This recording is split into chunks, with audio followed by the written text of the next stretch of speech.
help, but be encouraging, because it's really easy for a young kid to maybe be a little antagonistic and maybe not as encouraging as they need to be. So that opportunity while catch is happening is your opportunity to engage with them and instruct, but do it quickly, right? You only have a few minutes to do that concept, but great opportunity to see and correct right away.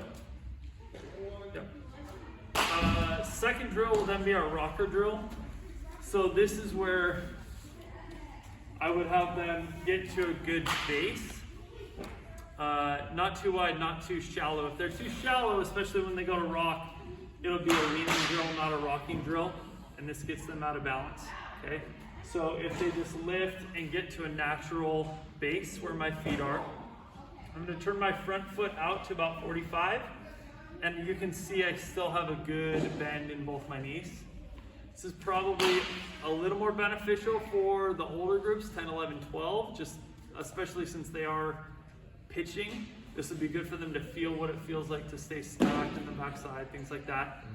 It's good for 8, 9, 10-year-olds to feel how their body feels as it's moving without too many moving parts, right? Like trying to, like what 8, 9, 10-year-old is gonna be able to do that walk, chew gum at the same time, right? So this, them being stationary, allows them to feel what their body's moving, and now my arms are swinging and I'm not really doing a whole lot of moving. Does that make sense? Not a lot of moving parts with some moving parts. So my front foot's open, my back foot is straight or flat, like if it were on the mound.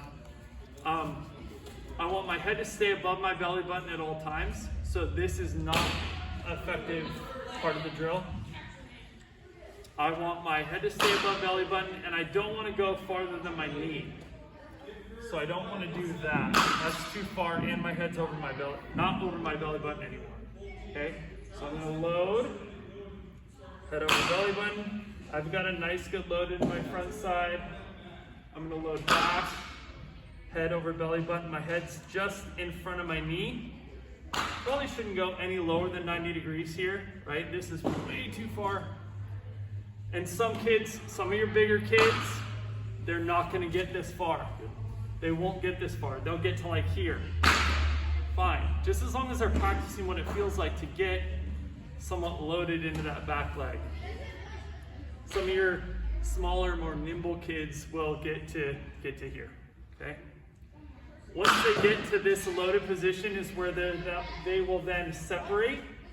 As they go forward, they'll transfer their energy through a release point. And their back leg then can come off the ground. My feet stay flat until I go through a release point. Great opportunity right there to teach them to be an athlete. Okay? As many pitchers, as this young gentleman was showing me, they're way over here. There's no way he's feeling anything. He's closed himself off. So as you're coming through in this rocker drill, you're here to a fielding position instantaneously. Because how many balls go up the middle in Little League? A lot, right? Best athlete's going to be up the middle in general, but there's a great opportunity for all that to happen in a 3-minute drill. Right? You got 3 minutes with them, and they're doing it right.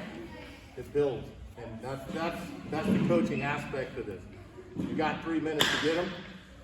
You do it in just simple drills like these. All those skills that we talked about in bullet 2, or in bullet 1, they're all at play in these drills. So good front side. I stay on line. My chest stays on line to release point. Good glove side at finish. Like Mick said, notice that when I throw the baseball, I have a firm front side and I finish through release point. So my elbow is here. I'm working on every single skill that we talked about as I'm doing these drills. Okay. The last drill that we like is our step behinds. This helps tie in that firm front side because your body is now swinging or turning. Okay, so if you have a kid that has a really bad problem of just pulling that front side, this drill is going to not be fun for them because the ball will end up way over here. Okay, so this drill will put it together for them. You don't want distance in the step back. It's a tiny step. In fact, it can even be in place. But we want to get their hips going before their shoulders. So it's a tiny step, rotate, and throw. If I don't keep my firm front side, like I said, this ball is going to end up over this gentleman's head. Okay?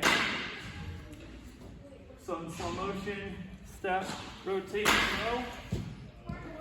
As I go faster, my leg will come up, but my firm front side helps me stay on line. A little bit faster. And then full speed. We want them to be athletic, so this should be full speed.